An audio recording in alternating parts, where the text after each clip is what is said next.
everyone, welcome back to our MA lecture. So guys, we have finally done 70 questions. Now let's move on to question number 71 and to 102. Now guys, it's a small request that you please subscribe to my channel and drop a comment below because that really motivates me to make a next video. Okay, now let me give you a disclaimer here, as I have been telling you since long back, that please do not rely 100% on my videos. What do I mean by that? That guys, you need to solve the questions by yourself. You need to invest time in your studies. You need to understand that without mom's help, how much am I actually able to do? That's what actually matters. Okay, so make sure that you actually solve the questions first by yourself, and then you hop onto this video and then you see where I went wrong. Okay, so without wasting further time, let's start with question number 71. The following information for advertising and sales revenue has been established over the past 6 months. Okay, so this is the sales revenue, this is the advertising expenditure. Using the high-low method, which of the following is the correct equation for linking advertising and sales revenue? For example, today if I tell you that RG spends $100 on advertising. Okay, so guys, RG spends $100 on advertising. Is it depending on something? No, it's not depending on something. So can I say the expenditure that I'm incurring, the advertising expenditure, is a independent variable? Whereas in the next sentence, I tell you that if I spend $100, my sales would increase by $500. So that is something dependent. My sale revenue is dependent on what? It is dependent on the amount that I am spending on the advertising. So the moment I increase the advertising spend, the sales will rise. So can I say the sales revenue is a dependent variable, whereas the advertising expenditure is a independent variable. Okay, so in a equation, y is equal to a plus b x, y is what? Y is an independent variable, x is what? Independent variable. So guys, the moment I can actually relate this question to the real life scenario, I know that sales revenue is something which is what? Which is dependent, and x is something which is independent, that is advertising. So here I have to write sales revenue, here I have to write advertising expenditure. So I know my answer cannot be B, my answer cannot be D. Now the moment I find B, my answer is sorted, right? Because that is where both the options are differentiating. Okay, so guys, now using the high-low method, if you remember, this is what we have done in the study text, but I would request you to apply the logics. Now let's calculate the B, let's calculate the variable cost. So if I see highest advertising has been done in 6 months, that is 6,500, which has created a sales of 225,000. The lowest has been done in month 2 of $2,500,000, which has created a sales of 125,000. So calculating B would be change in sales, that is 225, this divided by change in, just a minute, divided by change in advertising. Okay, so this is the formula that I have applied. The B has come out to be 25. B has come out to be 25. So if I spend, let's say, $1 at advertising, 25 would be the increase. 25 would be the increase. Now I know the answer is A, but let's find out the, I would say, A also. How will I find A, guys? So I can apply it in any equation. 225,000 is equal to A plus B x. X is into 6,500. So A will come out to be 225,000 minus 6,500 into 25. I can verify that A is coming out to be 62,500. 62,500. So my correct answer is A. My correct answer is A. So guys, the important lesson that you should learn from this particular question is you should be very strong with basics. You should know what is independent and what is dependent variable. Formula of B And you should also be very confident in eliminating wrong option. That is what will help you, right? Of course, you will not get the same question in paper. But if your these four things are actually to the point, they are strong, you will be able to solve any question if it comes with the high-low method. So the very first step of the high-low method should be you should be able to determine what is independent variable and what is dependent variable. Everybody clear? Now, let's move on to question 72. A company's weekly cost C dollar were plotted against production level for the last 50 weeks, and a regression line calculated to be C is equal to, what was the regression line? 1000 plus 250p. Which statement about the breakdown of weekly cost is true? Okay, so C here is what? C here is weekly cost, right? P here is what? Production level. Fine. If it is a cost line, if it is a cost line, can I say it would be weekly cost is equal to what? Fixed cost plus variable cost per unit into P, right? That is what it is looking like. So fixed cost is equal to 1000, variable cost is 250. That's what I can figure out if I actually look at these two equations, right? So let's see what my option says. Weekly fixed cost is 1000. Okay, variable cost per unit is है 5. No, it is not 5, it is 250. Variable fixed cost is this. No, fixed cost is this and variable cost is this. So the correct answer is C. The correct answer is C. Guys, let me tell you, you don't have to learn any formula here. It is simple. What it is, ma'am, if you forget about this question, total cost is nothing but fixed cost plus variable cost. How do you calculate variable cost? Variable cost per unit into number of units, right? So you don't have to learn formulas and everything. You can just simply apply logics to reach to the answer. So in this question, my answer was C. Coming on to question number 73, let's go back. If a forecasting model based on a total cost, once again, the question is quite similar. The equation was this: the intercept is 7788. Now, the moment I tell intercept, the students get confused, but this is the value of what? This is the value of your fixed cost, okay? It says the total cost is this. That means your C is 14250, your X is 3300. What is the value of slope? So guys, when I am asking slope, I am asking your B, right?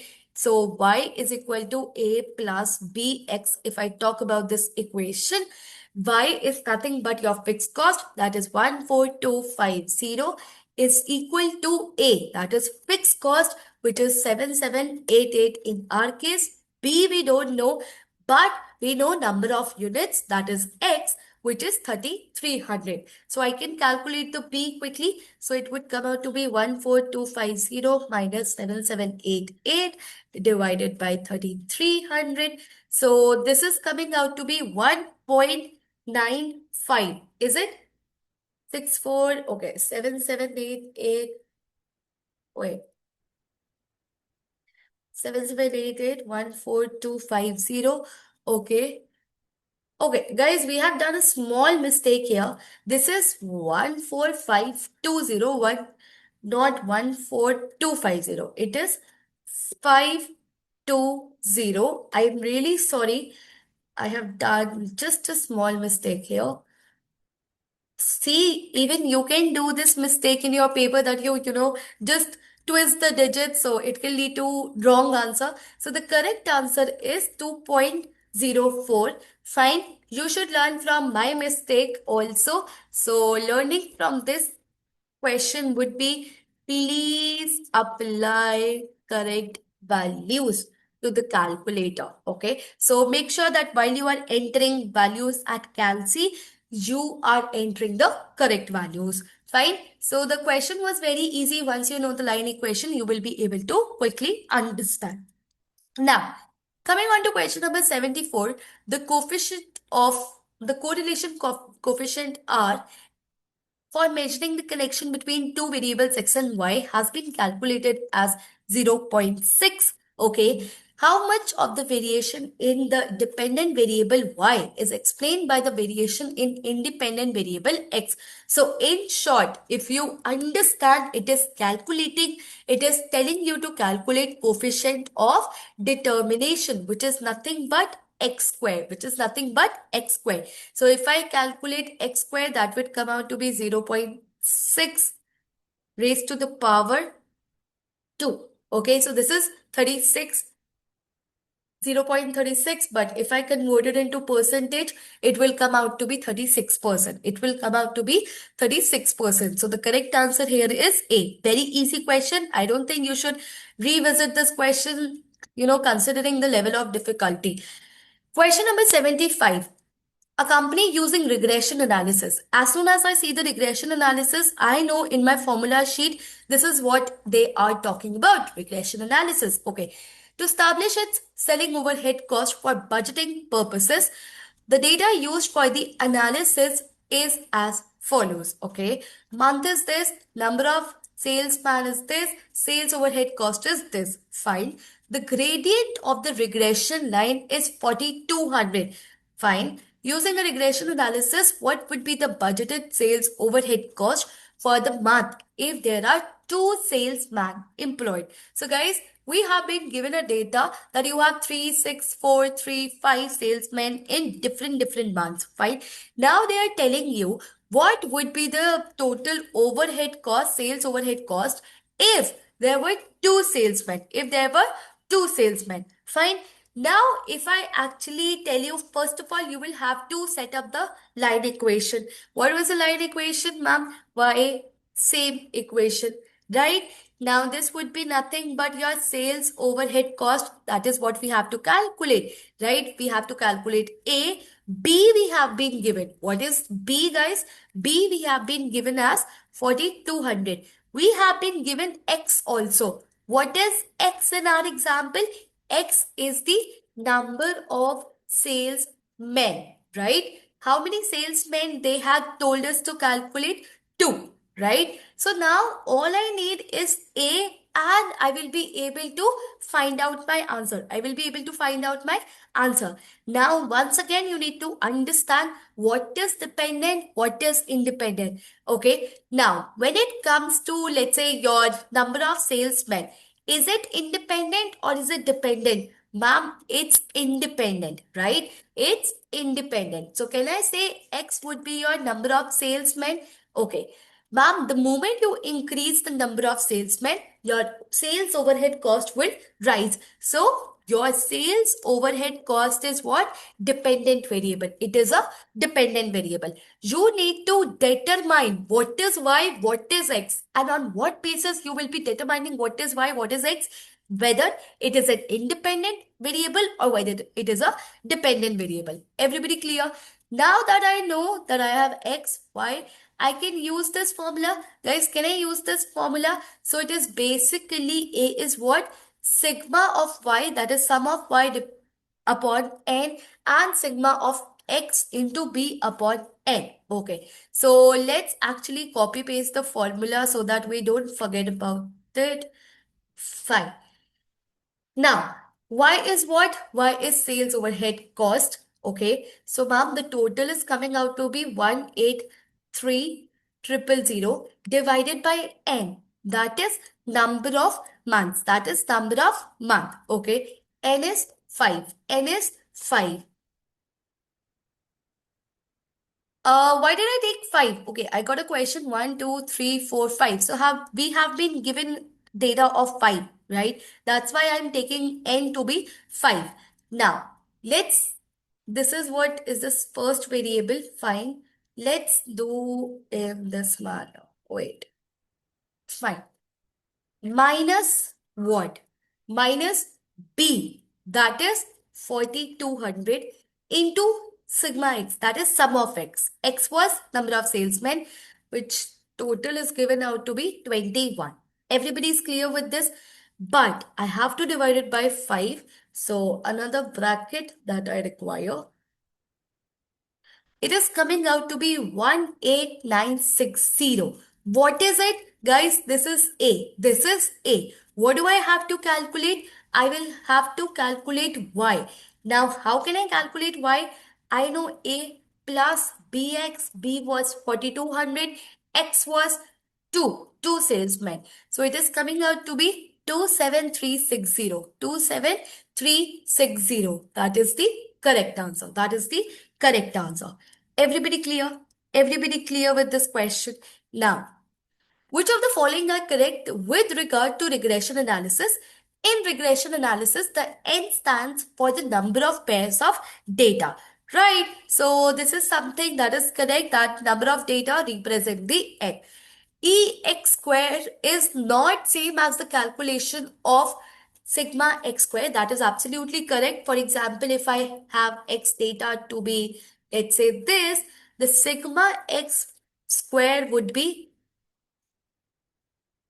this is how we will be calculating this, right? But if I actually do this one, it would come out to be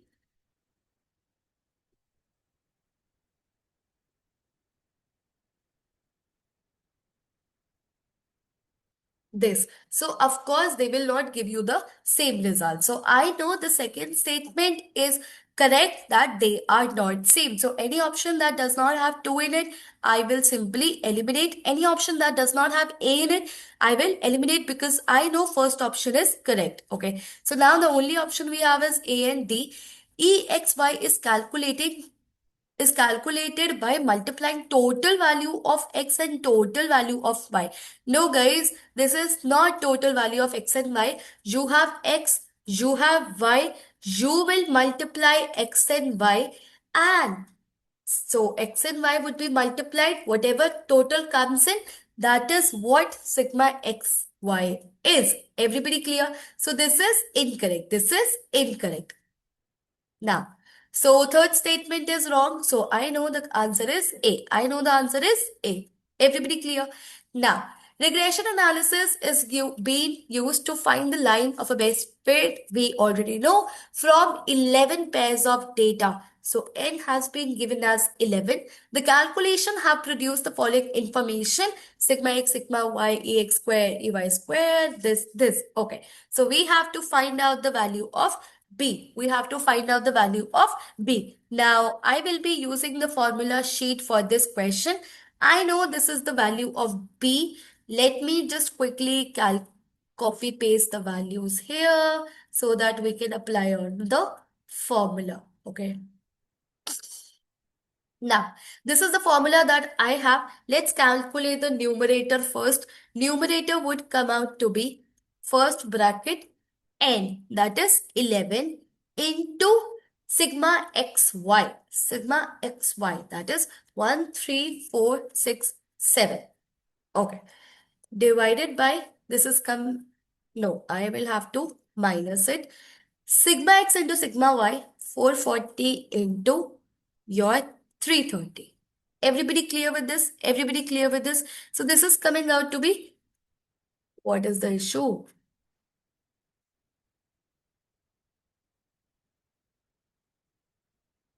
Is it coming out to be 2937? Yes.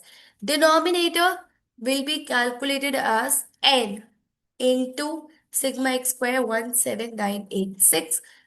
Find minus sigma x whole square. So this would be 440 raised to the power 2. Me and my Excel skills. 11.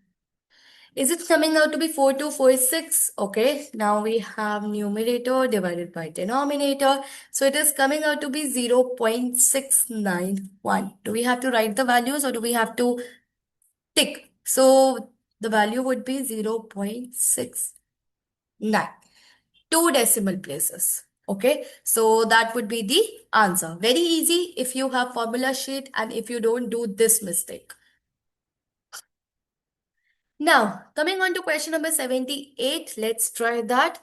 An organization is using linear regression analysis to establish an equation that shows a relationship between advertising expenditure and sales revenue. Once again, I know that my advertising expenditure is an independent variable that would be considered as X. So I know X is what? Independent variable, advertising expenditure.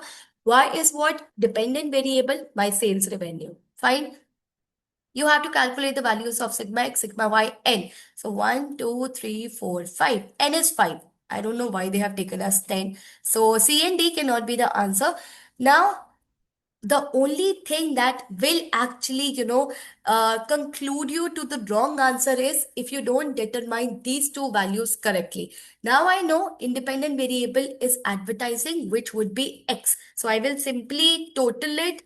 This would be 17,000 plus 19,000 plus 24,000 plus 22,000 plus 18,000, coming out to be 1 lakh. Coming out to be 1 lakh. So I know the answer is B. I know the answer is B. The only twist in this question which can actually lead you to the wrong answer will be the decision of independent and dependent variable, nothing else. Easy question.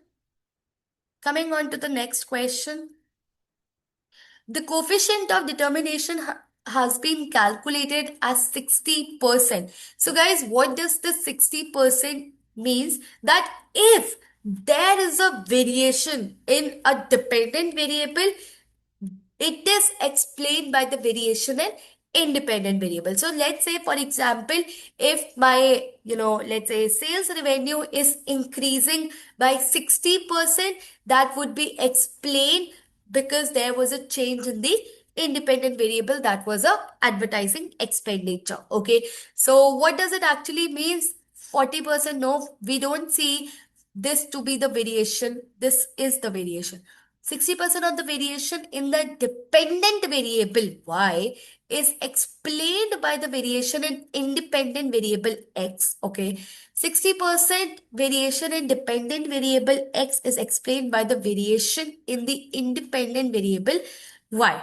Okay. So first of all, what is dependent? If I have already told you this, a plus b x, who is dependent and who is independent? Ma'am, X is independent and Y is dependent, right? They are saying it to be opposite. So the correct answer here is A. The correct answer here is A. A company has recorded its total cost for different level of activity over the last 5 months. Okay. Now, the equation for the total cost is being calculated using regression analysis. The equation for the total cost is y is equal to A. B has been given out to be 29.53. What is the value of A? Guys, isn't this question very, very, very easy? Once again, you will have to apply this formula, which is y is equal to, wait, we had just copy pasted it, right? So we will apply it once again. A can be calculated as sigma y. Now, once again, activity level is independent or total cost is independent. Ma'am, if you increase your activity level, total cost will rise. So activity level is X, which is an independent variable. Total cost is Y, which is a dependent variable, right? Now that I know, let me calculate the sigma x, that is activity level total. This will come out to be 300 plus 360 plus 400 plus 320 plus 280. Okay. Then total cost total, that is sigma y, 17,500, 19,500, 2,500, 18,500 plus 17,000. So this is coming out to be 93,000. A formula, this is your sigma y, which is this, divided by n, 1, 2, 3, 4, 5. Okay. Minus B. B is something that is given to us. Fine. Into sigma x 1660. This will come out to be divided by n. That is,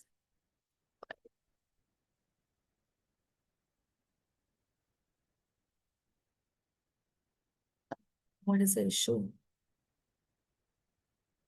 Arey, I have closed down. Okay, so this is giving out to be the value to be 8796. So 8796, which is B. Very easy. If you know the how to apply the variable, how to apply the formula, then it will not be difficult. As I've already told you, once you are able to decide these two things, you will be able to reach to the correct answer very easily. Now, which of the following correlation coefficient indicates the weakest relationship between the two variables?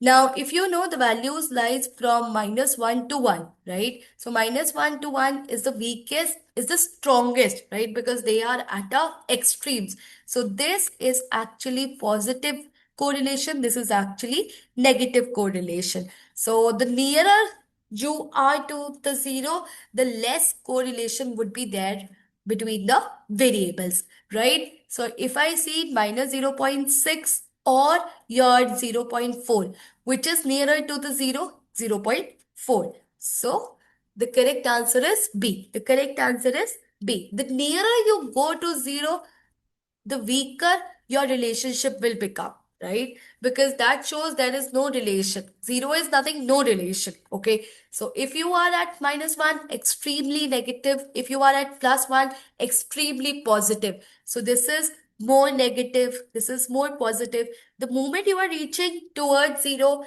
nearer to zero, you are having a weakest relationship. Everybody clear? So the correct answer here was B.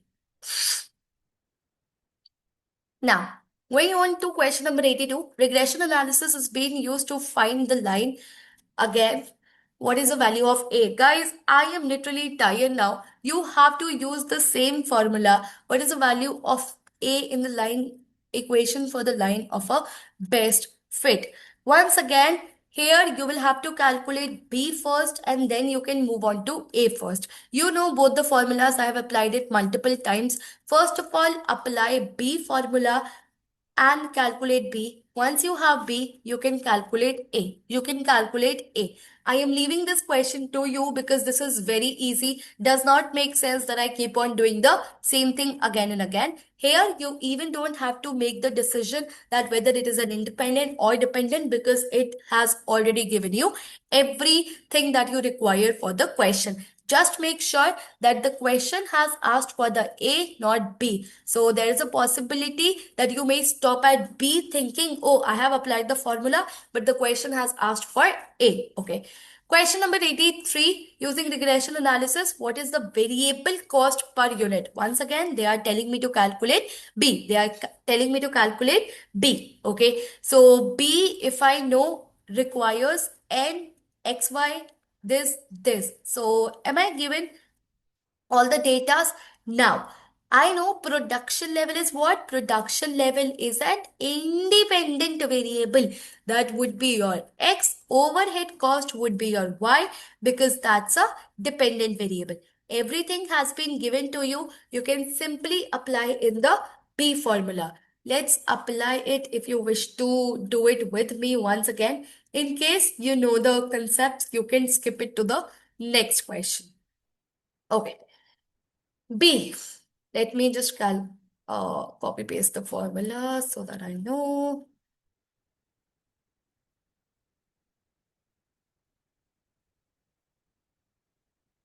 Now, N is what? N is 1, 2, 3, 4, 5, 6. Fine.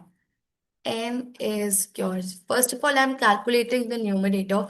So N is your 6 into sigma xy 209903 minus sigma x into sigma y 61.25 into 20430. 8080 is the numerator. Denominator is coming out to be your n, that is 6 into sigma x square 630.56 minus sigma x. That has not been given, so I will have to calculate. Acha, that is given, sorry. Is equal to, I am sorry, 6 into this sigma x square 630.56 minus 61.25. Okay, so numerator divided by denominator. This is coming out to be 254.12. So you can simply write 254 as a answer. 254 as a answer. Everybody clear? Was the calculation of B quite easy? You can apply, same formula in this question that we have left, and in the next step, you will have to calculate the B. You will have to calculate the B. Okay. What is a which of the following is a feasible value? So we know that correlation lies from -1 to 1 plus 1.2. Okay, 0. My, does it exceed over 1? No, it is not feasible. 0, yes, it is feasible. Minus 1.2, it does not go beyond -1. Minus 2 does not go beyond -1. So the only feasible correlation value is 0 as of now, because correlation coefficient must be in between +1 to -1. Okay. Now, which of the following shows the best relationship between the production and the overhead cost? Production. Okay. So, guys, best relation, as in the more you are attached to the line, the stronger is the relation. The stronger is the relation. The farther you go away from the line, the weaker is the relation, right? So, if I talk about the best relationship, I can see that if I increase my production level, the overhead cost would rise. Everybody agree? Does it happen that overhead cost will fall as a production level fall? No. So this does not show the correct relationship. As I increase my production level, the cost will also rise. So that shows that it has to be positive. It has to be upward sloping, and it is very near to line, which shows a strong correlation, which shows a strong relationship between them. Everybody clear? Everybody clear? So the correct answer here was B. What is the correct order for the stages of the product life cycle? This is a concept of life cycle costing. First is what? Guys, what comes first? Of course, introduction, development, maturity, decline, growth. Let me see first. Can growth come before the development and introduction? No. Then A is wrong. Ma'am, fifth, introduction. Now, there would be a confusion between student.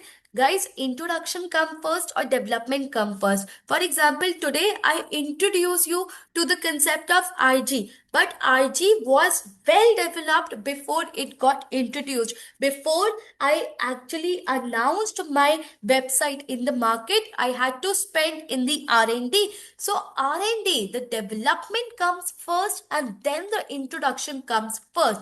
Introduction comes in. So ma'am, introduction cannot come before the development. Introduction has to come after the development. Okay. So I know it is either C or D. The deciding factor, what comes next. Do we get growth directly after development? No, we get introduction first. We get introduction first. Okay. So C is the correct answer. C is the correct answer. Now, guys, the next concept that is being introduced in the next few question is your pasture last year. Have you studied these index number? Have you done these index number? We have covered in YouTube videos also. Okay, so make sure that before you jump on to next question, next set of questions, you actually know the index number, because that is what is being used after 87 question number. Fine. Let's begin with question number 87. An inflation index and index number of company sales for the last year are given below one. Okay. Now let me just write it, because I will not be able to solve it. Fine. Do I have to solve it? Let me see. I will explain you even if you don't have to solve it. Let me explain you what is happening in the question. So quarter is 1, 2, 3, 4. Fine. Sales index is, wow, ma'am. What did you write? Sales index 109, 120, 132, 145. Your inflation index is 100, 110, 121, and 133. Fine. So that is what is given in the question. Makes sense, everybody? I hope everybody is able to see this data. Now, how are the real sales performing? That is adjusted for the inflation. Now, how do I calculate real sales? Can somebody tell me? Real sales is nothing but your real sales index is nothing but your sales index divided by inflation index into 100 into 100. So let me see, sales divided by your inflation into 100. Everybody got this? So I will be calculating for all the quarters, and it is coming out to be quite of constant, right? I can see it is almost constant at 109. Okay, so that is what we have to see in the question. Options given to us: approximately constant and keeping up with the inflation, growing, growing, growing, falling. No. If I can see, the real sales index is being constant at 109. Guys, can somebody tell me what does it actually means? So this means that while sales, in the dollar terms, that is nominal is increasing. You can see the real sales are increasing. Their purchasing power is staying same. So you are actually keeping up with the inflation. You are not growing in the real terms. You are simply keeping up with the inflation in the market. Okay. If you see the real sales, you are standing at a constant level. But if you see the sales value, it is rising, which shows that you are simply keeping up with the inflation. You are not growing in the market. You are simply keeping up with the inflation. Ma'am, you have said the same sentences multiple times. Okay. I hope you have understood. Now, question number 88. 4 years ago, the material cost is $5 per kg. Price index most appropriate to the cost material stood at the 150. Fine. Same index now stands at 430. What is the best estimate of a current cost of material X per kg? Now, guys, this has actually used the concept which would be used at a later questions also. So I will explain you here in detail so that I can save the time in the coming question. So current cost is what? Current cost is nothing but, ma'am, past cost into your current index divided by past index. Fine. So the past cost is $5 into your current index is 430 and your past index is 150. So I can simply calculate the value is 14.33. The value is 14.33. So if you know the formula, you will be able to understand it very, very, very quickly.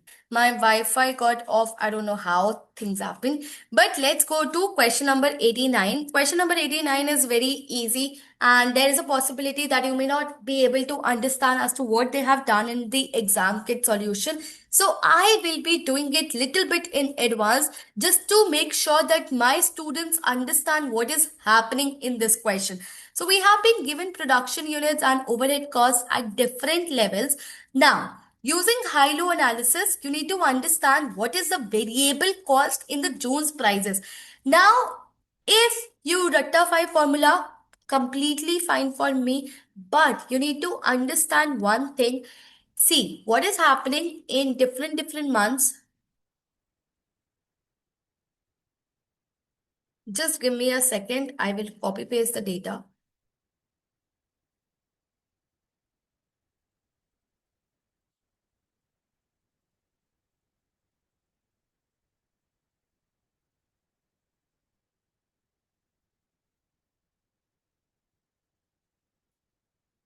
What did I do?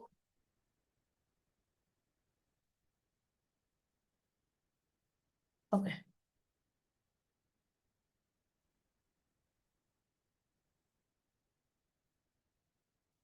Okay. Now the option number one you have is that you look out at the highest and the lowest thing and you do, that is something I would not even explain. That is something that I would not appreciate. So what I will do here is I will calculate the adjusted cost. I will calculate the adjusted cost for each month, and then I will apply my high-low method and will calculate the B and will calculate the B. Now adjusted cost is calculated how? It is actual cost into, because I have to adjust according to the June's prices. So June's index divided by their index. Everybody got it? So I will repeat this procedure for every month. June would remain same because we are adjusting according to the June. We are adjusting according to the June. Everybody clear with this step? Now using this, I will decide high-low method. So guys, highest production has taken place in your March month, which is of 12 units, and the adjusted cost for that month is 4011. The lowest production was undertaken in April, which is your 9 units, and adjusted cost for April is 3158. Okay. Now I will apply formula to calculate the B. So this is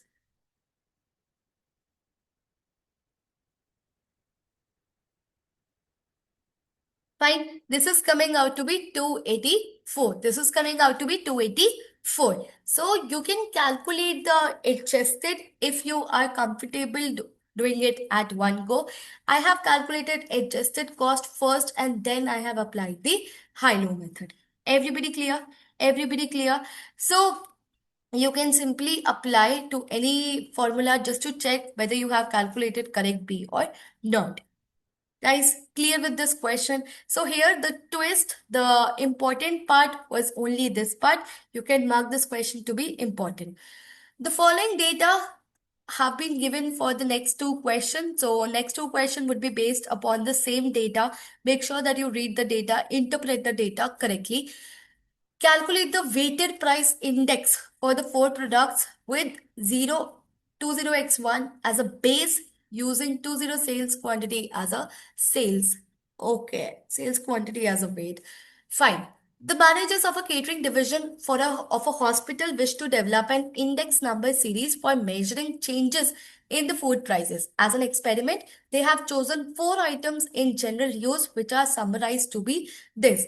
So in the first part, they are saying that you have to calculate the weighted price index for 20x2 for the four products using 20x1 as a base year. Okay, using 20x1 sales quantity as a weight. Sales quantity as a weight. Everybody clear? So what they want us to calculate is very, very, very simple.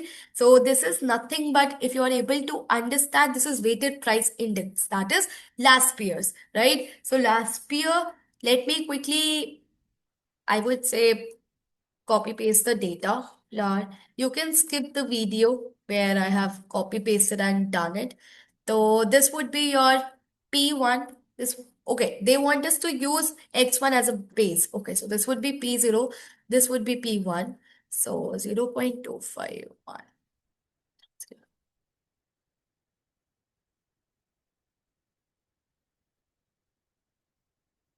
Oh,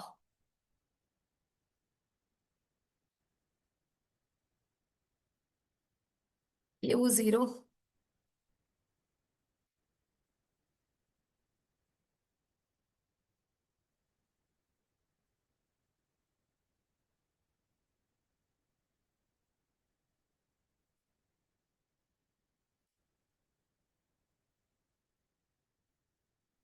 Fine. So guys, if I have to use the weighted price index. So if you remember, last year price index is this formula, sigma P1 into Q0 divided by sigma P0 into Q0. Okay. So this is the formula that you have to use.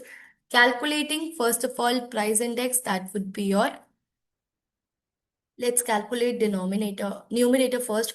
P1 into Q0. P1 into Q0 total.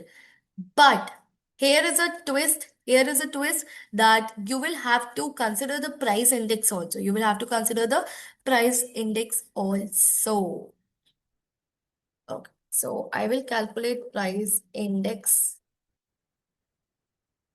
This would be simply your 0.30 divided by 0.25 into 100.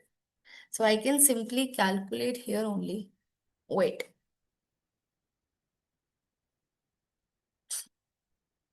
Guys, this is quite simple if you know the formula, right? 0.30 divided by 0.25 into 100. I can do it. Fine. So I have calculated price index. This is the weight that I have to use. I will simply multiply it. I will simply multiply it. That is price index into quantity, into quantity. So I will be using price index into quantity. Fine. So this will come out to be your this. This will come out to be your this.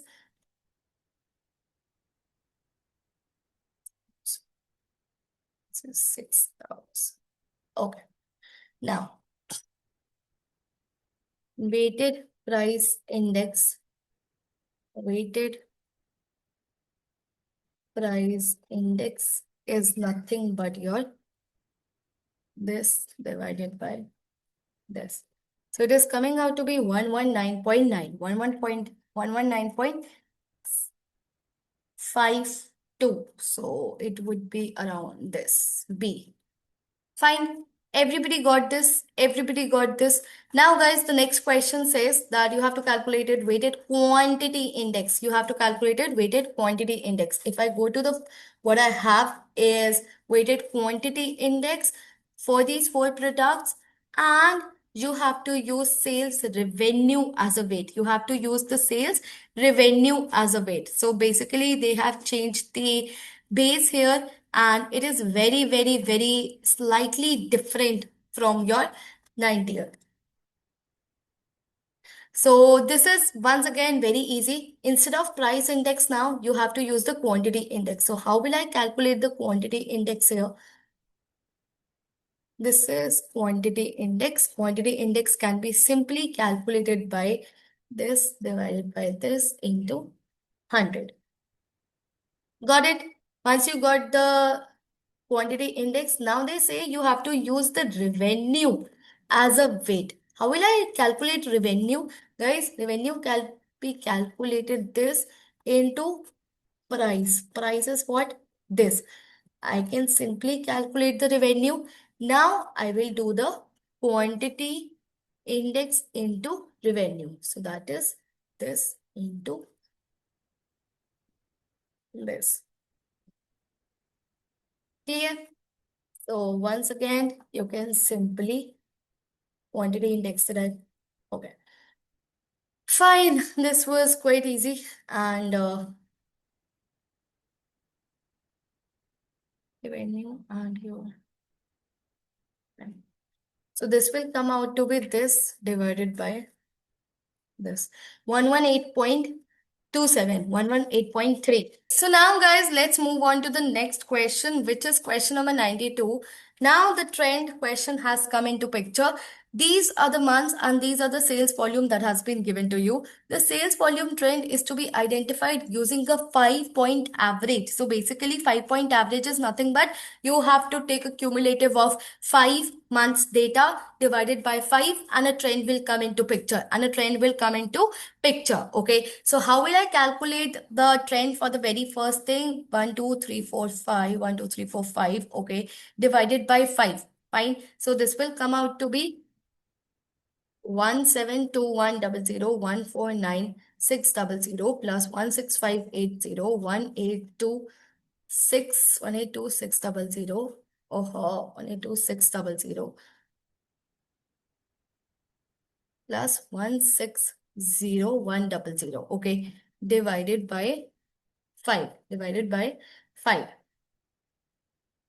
Now, this is coming out to be 1660400. Fine. Now, guys, this particular trend will be for January, February, March, April, or May. It will be for March. It will be for March. Why? Because when it comes to the 5-point average, it requires 2 months before and 2 months after the current day month. Okay, then only you will be able to calculate the average. If you want to calculate the average for, let's say, January, right, you will require the data for November and December also. Then only you will be able to calculate it for the January. So the average that you have received just now is for the March. Fine. So you can repeat this particular step for the remaining months. You can calculate now next 5 months to calculate the average for April, next 5 months to calculate for May, next 5 months to calculate for the June, right? Then you will be able to understand that what is the trend that is going on. What is the trend that is going on? Okay, so that is where the answer will come into picture. It's quite long answer, so I would request you that you do it from your end. You do it from your end. You will be able to understand it very easily. So you can simply have three columns with you. First of all is sales volume. Then you can actually make it for the trend. Then you can make it for the variation. So once you have these tables ready with you, you can simply subtract the upper value to see what is the trend that is being followed. What is the trend is being followed. Now, what is the expected sales volume, including the seasonal variation, So seasonal variation, how do we calculate the expected sales value if we have to consider the seasonal variation also? Just simply add seasonal variation. How will we do that? Ma'am, you calculate, see whatever is given in the December row and you add a seasonal variation to it, you will be able to get it to the forecasted value. You will be able to get it to the forecasted value because here they are asking for December X1 and the data has been given till September. So once you know the variation, you will be able to continue this line, add this line and move it to the trend. Fine. Let me know if you are not able to do it. I will do it in the next video, but this is quite easy. Which of the following are the components of the time series analysis? Guys, time series analysis may, okay, I am sorry for the Hindi. Now, in the time series analysis, what is the term that is not being used or what is the component that is not being used? Fine. So if I say a full-time time series analysis is actually broken into 4 parts: trend, seasonal variation, cyclical, and random. Okay. And if I see all these three are given to me and the correct answer is D. The correct answer here is D. Coming on to question number 95.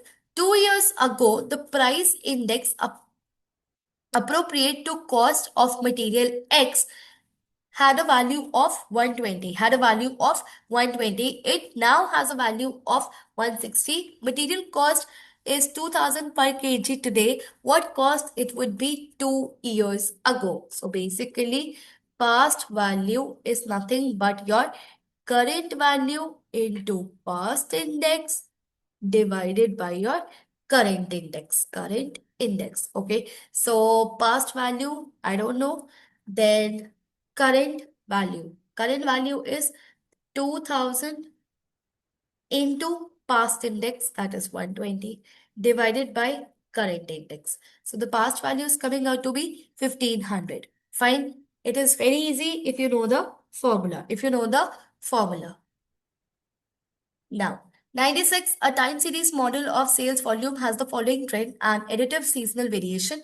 Trend has been given with the line of this.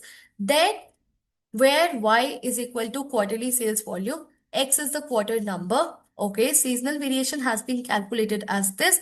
What would be the time series forecast of sales unit for the third quarter of 2010? So guys, it's very easy question. Make sure that you do it very carefully. Otherwise, you may go wrong. So first step should be, you should be able to find the trend. That is nothing but y. And y's equation has been given as 5000 plus 4000x. Okay. So now we need the quarter number for quarter 3 2010. So let's say if my quarter 1 2009 is what? Quarter 1 2009 has been given a number 17. Quarter 2 2009 is 18. Quarter 4 2009. What would it be? Can somebody tell me? It would be 20. It would be 20. Then, ma'am, quarter 1 2010 would be your 21. And quarter 3, quarter 2 2010 is your 22. Quarter 3 2010 would be your 23. 22 and 23. Everybody clear? So using the data that they have given me, I have simply calculated the quarter number. I have simply calculated the quarter number because that is going to be my X. That is going to be my X. So the trend here would be simple. Now, once I know the value of X, it is simple. 4,000 into your 23. Is it coming out to be 97,000 units? But this is units. This is units. Now, I have to calculate the seasonal variation. I have to calculate the seasonal variation. So, if I have to calculate the seasonal variation, it would be simply 97,000 minus 1,500 because that is what is happening in the third quarter. The correct answer would be 95,500. Make sure that you don't tick to see. Why? Because this is without variation. This is without variation. In the third month, minus 1,500 also takes place. So make sure that you actually adjust for the seasonal variation also. Everybody clear? Everybody clear? Now, coming on to question number 97, it says, within time series analysis, which two of the following are concerned with the long-term movements or fluctuation is variable in variables? Okay. Now, guys, seasonal variation. Seasonal variations, are they long term or are they short term? They are your short term, okay, because they are repeating after, let's say, every year. Fine. Cyclical. Cyclical is what? Cyclical is a medium to long-term fluctuation. Okay. So, for example, boom, recession. Random. Random is once again unpredictable and short-term. Fine. Then the trend. Trend is also very long-term and it actually sustains for a very long period of time. So, if I am talking about long-term, of course, cyclical and trend has to be the correct answer. The following data are to be used for the next two questions. Fine. So we will be using the same data for 98 and 99. The company is preparing its annual budget and is estimating the cost of production. The company has identified the following trend. So basically, they have set up a equation for the trend. So that is y is equal to a plus bx. Y is equal to a plus b. Okay. Now here X is Y is equal to number of units produced in a month. X is equal to month number. So X is equal to month number. So let's say if it is a January, it is 1, February 2, March 3, April 4. Okay. So for first 6 months, you have been given an actual production. So this is the line for trend. This is the actual production which was impacted by the seasonal variation. Now you have to calculate the seasonal variation for March. Guys, March. March would be what month number? It would be 3. It would be 3. Now you have to understand one very important thing. Actual production is what? Actual production is nothing but, ma'am, your trend plus your seasonal variation. Your seasonal variation. We have been given actual for month March. What is the actual for month March?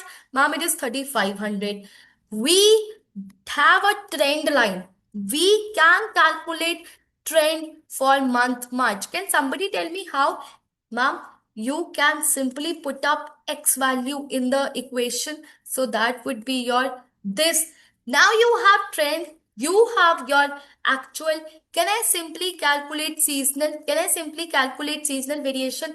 It would come out to be your actual minus trend. Actual minus trend. That is plus 50. That is plus 50. So the correct answer is A. The correct answer is A. Now, in case you take the opposite, then it would give you minus 50, which is actually wrong answer. So make sure that you don't do that stupid mistake. Okay.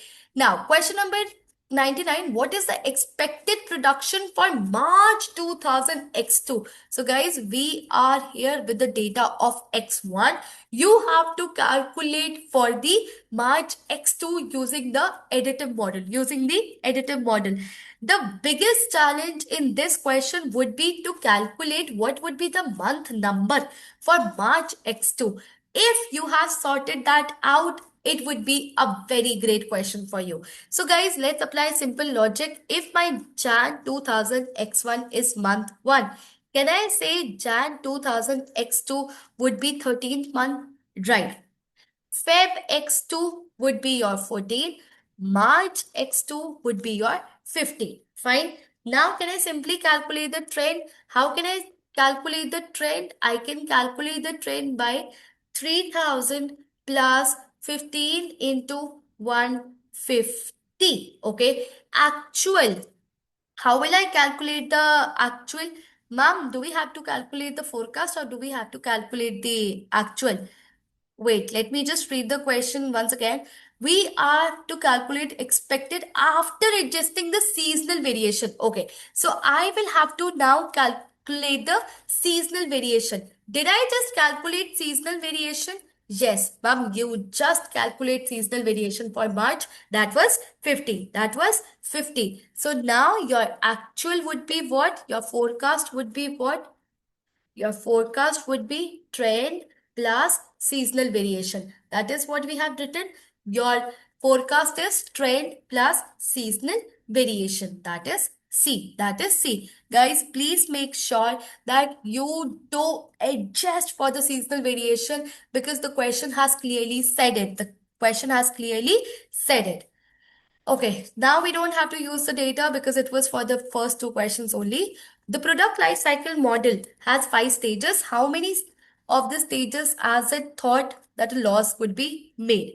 Okay, so one, let's see how many stages. First of all, we have development, introduction, growth, maturity, and decline. Fine. Maturity will not give me any discount because here your profit is maximized.